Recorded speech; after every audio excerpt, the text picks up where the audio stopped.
Суровое и жестокое европейское средневековье. Католическая церковь преследовала и жестко расправлялась со всеми, кто ей был неугоден. Так называемые еретики, ведьмы в колдовстве обвиняли женщин просто за рыжий цвет волос.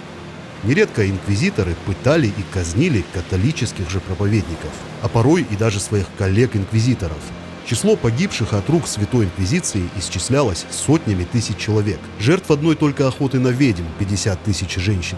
Приговорами одного только кровожадного первого великого испанского инквизитора Томаса Торквемады заживо были сожжены до 9 тысяч жителей Пиренейского полуострова. Особо он не жаловал евреев. И все это под благовидным предлогом служения Господу. Безумие доходило до такой степени, что церковники преследовали и казнили даже, представьте себе, кошек.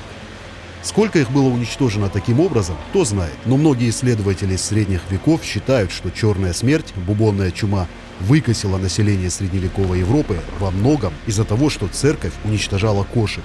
Не стало главных охотников за крысами, и крысы, основные переносчики чумы, расплодились до невероятного количества.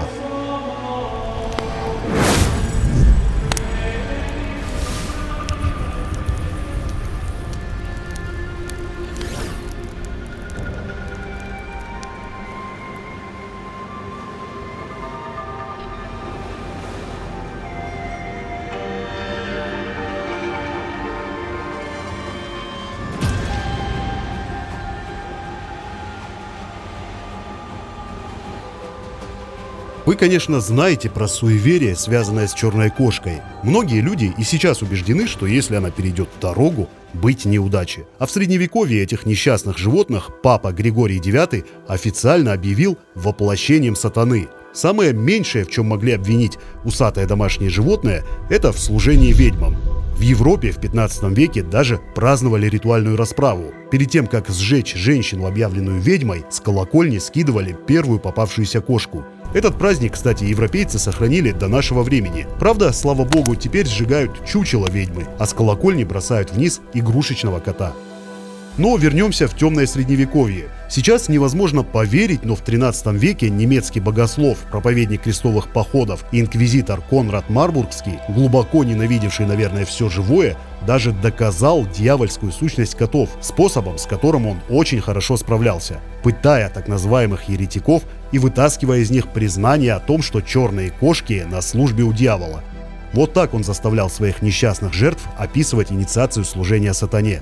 На черных местах присутствовала огромная жаба, которая превращалась в бледнолицего человека. Его должны были целовать участники инициации. Так они стирали из памяти христианские заповеди. После появлялся сатана в облике черного кота, и все собравшиеся совершали групповую оргию. Вот это кот со скрипкой из английского часослова 14 века. Кот с волынкой оттуда же. А это кот с тамбурином из псалтиря того же времени. Кот, играющий на органе, французский часослов. Можно целый джаз-бенд собрать. Почему эти животные изображены музицирующими? Дело в том, что играющий кот символизировал повинующегося дьявола, но заставить нечисть играть на музыкальных инструментах мог только тот, кто соблюдал все заповеди церкви. Средневековью, знаете ли, не чужды были и идеи гуманизма. Таким гуманистом был католический святой Франциск Ассизский, живший на стыке XII и XIII веков, учредитель и духовный лидер нищенствующего ордена. Францисканцы, вы о них точно слышали. Так вот, святой Франциск любил животных. Настолько сильно, что проповедовал им Слово Божье. Но даже он считал, что держать дома котов – занятие недостойное правоверного христианина. Он был убежден, что кошка, играющая с мышью, которую поймала, это аллегория на врага, играющего с человеческой душой. Посмотрите на эти две миниатюры из морализованной Библии. В этом круге другая часть сынов Израилевых после смерти Саула избирает царем не Давида, а Иевасфея, сына Саулова. Те, кто избрали Иевасфея царем, означают иудеев, павликан и всех злодеев, которые избирают царем Антихриста, признают его власть и поклоняются ему как Богу. Потому в нижнем круге евреи в таких же высоких шапках и еретики в полукруглых шапочках возлагают корону на голову трехликому Антихристу. Они протягивают ему полный кошелек, олицетворение алчности и ростовщичества, и черных котов, как маски дьявола. Средневековая христианская культура была пропитана антисемитизмом. Да, антисемитизмом, а мы тут о кошках говорим. Но это другая, большая тема. Давайте продолжим. Знаете ли вы, что такое касториум? Очень ценный продукт. Часто описывался в средневековых фолиантах парфюмеров и фармакопеях алхимиков. Не просто ароматическое средство, но и лекарственный препарат, между прочим. Касториумом лекари избавляли людей от импотенции, простатита и даже от облысения, а пчеловоды с его помощью увеличивали количество меда в ульях. Уникальное средство. Но дело в том, что касториум – это бобровая струя по-простому. С ее помощью бобры метят территорию, а уж яички этого животного, это прям считалось ценным сокровищем. Из-за ценных шариков и касториума за бобрами шла охота по всей Европе. А лучшей бобровой струей считалась, кстати, струя из Московии. Торговля шла так бойко, что тогда уже царь всея Руси Петр I даже издал в 1698 году указ, согласно которому с купцов взимался налог в пользу казны. 1 бобер на 10 проданных. Но вернемся в Европу. Бобры были ценны не только своей струей и яичками, но и хвостом. Тушеный бобровый хвост считался деликатесом. Им очень любили полакомиться богатые церковники. И чтобы у них была возможность наслаждаться этой вкусняшкой даже во время поста, высшие сановники объявили бобровый хвост не мясом. Многие определяли его к рыбе. Рыбу же допускается есть во время постов. Вот они, средневековые миниатюры из бестиариев.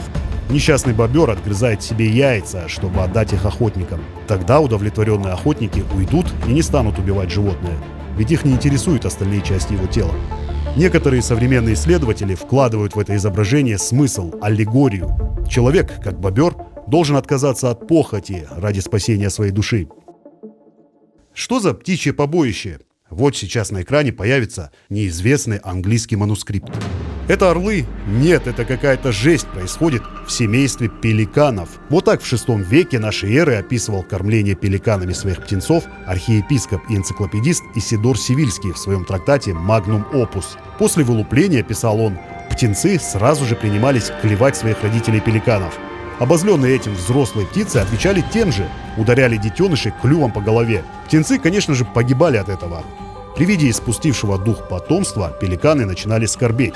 Траур продолжался 3 дня, после чего мамаша-пеликанша своим длинным клювом распарывала себе грудь и окропляла кровью, стекающей оттуда, трупики птенчиков. После обильного смачивания птенцы воскресали и становились еще крепче и сильнее.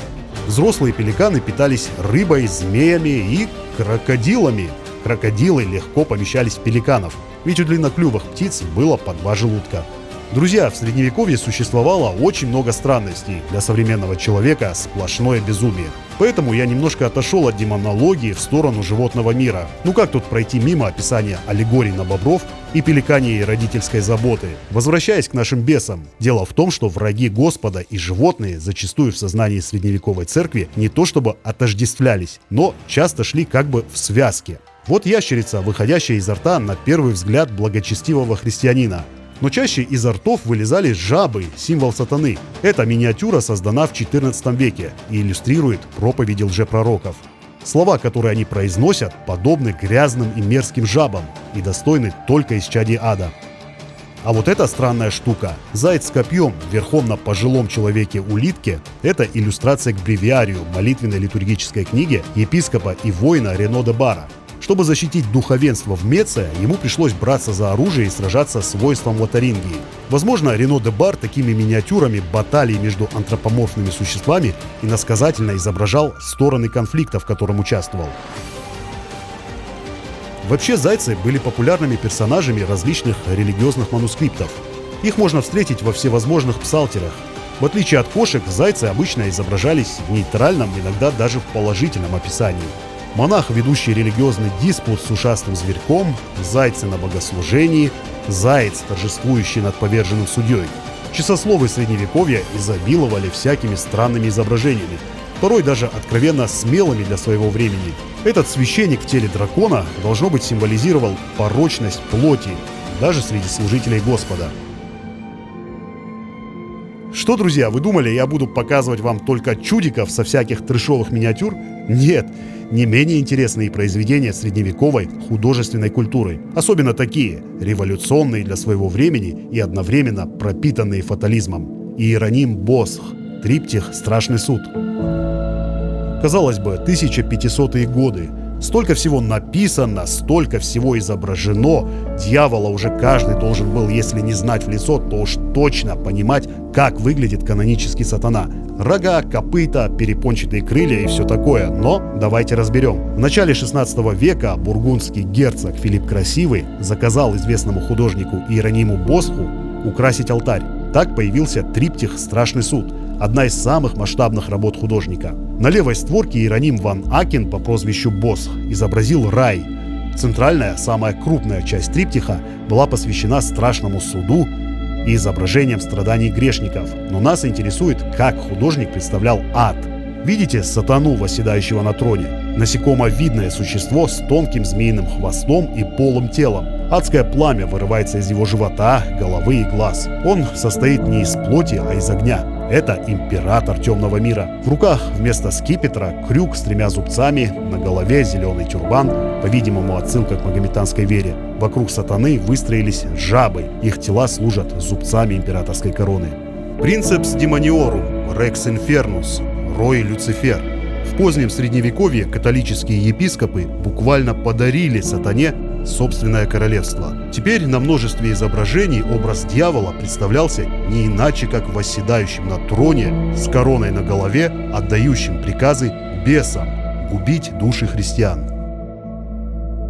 Собственным королевством Люцифер во многом обязан святому Фоме Аквинскому. Рассуждая о демонах, он отверг аргумент блаженного Августина о том, что порядок производен от идеи добра, и предпочел модель полностью упорядоченной вселенной. То есть порядок должен быть везде. Если иерархия есть на земле и на небесах, то, очевидно, она, иерархия, должна быть и в мире злых сил. Так, на смену оппозиции двух противоположностей, порядок против беспорядка, пришла мысль о благом порядке против порядка пагубного. Сегодня многие ученые считают, что идея о том, что темные силы упорядочены и имеют свою структуру, полностью развязала руки Святой Инквизиции. Ведь разоблачить условную ведьму на службе у князя тьмы и разрушить целую бесовскую сеть гораздо эффективнее и богоугоднее, чем просто уничтожить одинокую ведьму. Посмотрите на этих бесов с крюками.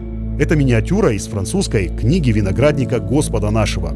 Такой металлический крюк сатана вместо скипетра держит в руках на множестве позднесредневековых изображений. В иконографии такие крюки превратились в один из главных атрибутов язычников, палачей и демонов. На бесчетных изображениях римляне раздирают ими плоть ранних христианских мучеников, а бесы ловят, тащат и истязают грешников, оказавшихся в их пытошном царстве. А это сад земных наслаждений Иеронима Босха. Вот так, по убеждению художника, да и, собственно, очень и очень многих в средние века, наказывал сатана грешников, которые в земной жизни предавались плоским наслаждениям. Кстати, вы точно никогда не задумывались о том, почему демоны на средневековых миниатюрах изображались с взъерошенными волосами? Вот здесь, здесь, здесь и здесь. Дело в том, что когда Люцифер, бывший ангел, низвергался в пасть ада, он летел вниз головой, и его красиво уложенные волосы просто вздыбились. Ни за что бы не догадались, правда? Но ладно волосы. Как объяснить наличие у бесов второго лица между ног? Часто лицо промежности у демона извергало фаллический огонь. Почему художники рисовали это? Посмотрите на изображение. Сейчас это просто смешно, а человека средневековья такая картина повергала в ужас. Это лицо блуда. Секс без причины – признак второй личины между ног. Демоны с лицами вместо половых органов символизировали опасность похоти, наказание адом за непристойное поведение. Истинное лицо зла между ног доносили до народа епископы. И вы знаете, это работало. Друзья, то, что мы сейчас увидели в ролике, лишь малая часть всего того средневекового безумия, о котором можно было бы рассказать. Мы сфокусировались на изображении темных сил, но даже их мы смогли объять лишь малую часть. Очень много безумной средневековой церковной пропаганды. Вы уж точно не хотели бы жить в те времена. И вы знаете, абсурд преследует человечество, наверное, с момента его зарождения. Абсурдно и наше время, и возможно, нет, невозможно, скорее всего, наши потомки будут либо ужасаться, либо высмеивать те реалии, в которых мы живем сейчас. Какая мораль? А ее нет. Здравомыслие у каждого свое. Если вы называете кого-то безумцем, подумайте, возможно, у него своя нормальность, даже если она переполнена фантастическими тварями.